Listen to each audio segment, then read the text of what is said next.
안녕하십니까? 저는 올해 72살, 아내 없이 십수년을 홀로 살아온 남자입니다. 사람들은 흔히 호랍이 혼자 사는 노인이라는 단어에 왠지 모르게 먼 거리감이나 동정을 담아 말하곤 하죠. 하지만 저는 누가 불쌍하다고 여겨도 그냥 조용히 제 목 살아내는 게 좋았습니다. 자식에게 민폐 끼치기 싫고 내 존재가 짐이 될까 두려워 늘 거리두기를 해왔던 사람이었습니다. 하지만 그렇게 애써 멀찍이 있던 제가 딱 한 번, 딱 하루만 장남 집에 신세를 지게 되었습니다. 그날은 밤 늦게까지 병원 검사를 받고 집까지 돌아갈 기력이 없어 그냥 아들 네 집에서 하룻밤만 자겠다고 부탁했을 뿐이었습니다. 아들 녀석은 흔쾌히 그러시라고 했고 방 한 칸에서 조용히 쉬려는 찰나 부엌 너머에서 들려온 며느리의 말이 제 가슴에 송곳처럼 꽂혔습니다. 여보, 이거 완전 호레비 냄새야 못 살아 진짜. 순간 제 귀를 의심했습니다. 그 말이 진짜라면 그녀는 나를 뭐라고 생각하고 있었던 걸까? 하지만 그것보다 더 충격적인 건 그날 밤 제가 우연히 보게 된 장면이었습니다. 제가 사줬던 5억짜리 아파트, 그 집에서 제 아들이, 제 며느리가, 그리고 제 손주가 함께 살고 있는 그 공간에서 벌어진 그 광경은 제 노년의 마음을 완전히 부숴버리기에 충분했습니다. 지금부터 그 이야기를 들려드리겠습니다. 제가 직접 겪은 돈으로는 살 수 없었던 진심의 무게에 관한 이야기입니다. 저는 평생을 몫으로 살아왔습니다. 손에 망치 잡은 지 50해가 넘었고 굽은 허리와 갈라진 손등이 내 인생의 족보나 마찬가지입니다. 어릴 때 아버지가 돌아가시고 학교도 제대로 못 다녔지만 먹고 사는 건 누구보다 열심히 살았고 내 자식만큼은 고생시키지 않겠다는 마음으로 모은 돈은 죄다 자식들에게 쏟아부었습니다. 특히 장남인 준호 녀석은 공부도 곧잘하고 사람도 괜찮아 내 속을 썩인 적 없는 효자였습니다. 장남 결혼할 무렵 아들 녀석은 전세살이로 시작하려 했지만 내 자식은 남의 집에 얹혀 살게 안 하겠다는 오기로 5억짜리 아파트를 제 명의로 마련해 주었고 신혼 첫날 그 집으로 들어갔습니다. 며느리는 고급스러운 말투와 곱게 자란 티가 나는 아이였습니다. 결혼식 날 내 손을 꼭 잡고 인사하던 모습에 이 아이라면 아들과 잘 살겠다 싶었습니다. 결혼 후 몇 해가 지나 손주가 태어났을 때 나는 눈물이 핑 돌았습니다. 내가 고생해서 번 돈이 이 아이를 위해 쓰였다면 하나도 아깝지 않다고 생각했죠. 그런데 그때부터였습니다. 뭔가 조금씩 틀어지기 시작한 건 처음엔 작고 미묘한 단절들이었습니다. 명절 때 올해는 둘이 보내고 싶어요라며 집에 오지 않던 아들 부부, 애가 있어서 힘들다는 이유로 내가 손주 얼굴 한번 보려면 몇 달씩 기다려야 했습니다. 나는 다 이해했습니다.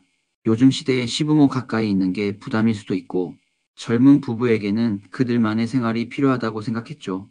그래서 말없이 물러나 내가 해준 아파트도 너희들 앞으로 돌려놓아라 하며 등기 이전까지 마쳤습니다. 하지만 마음속 깊은 곳엔 그래도 언젠가는 효도 받겠지라는 기대가 있었던 건지 작은 서운함이 자라나고 있었습니다.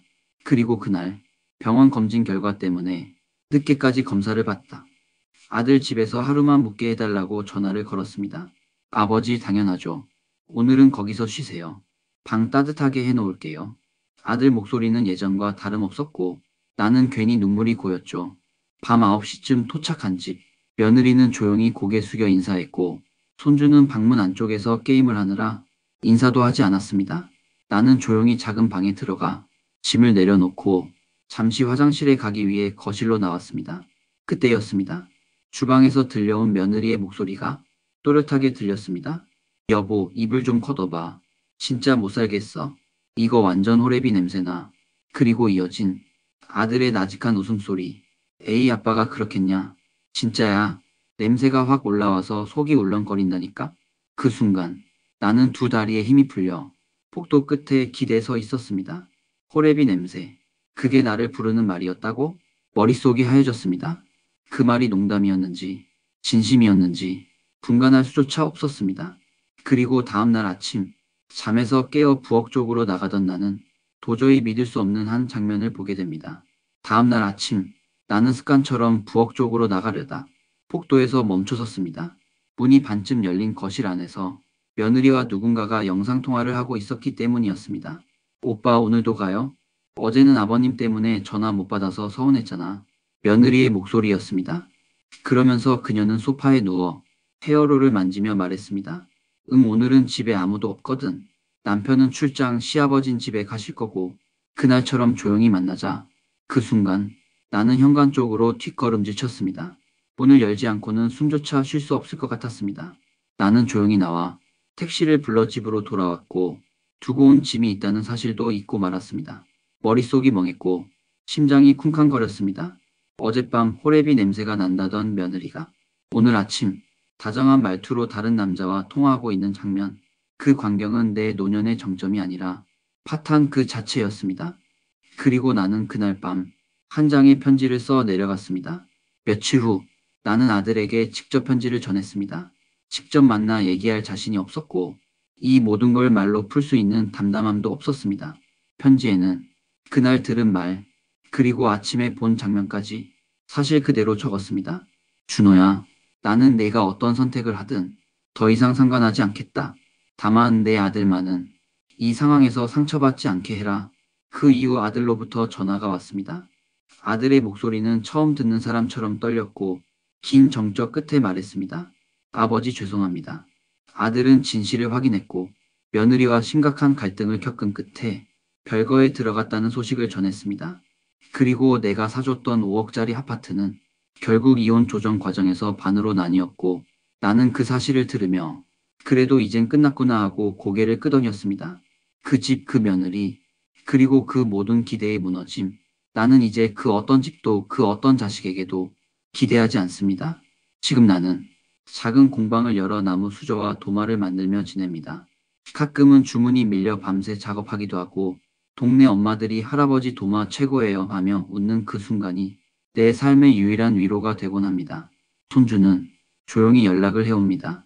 할아버지 이번 방학에 갈게요. 제가 설거지랑 도마 손질 도와드리게요.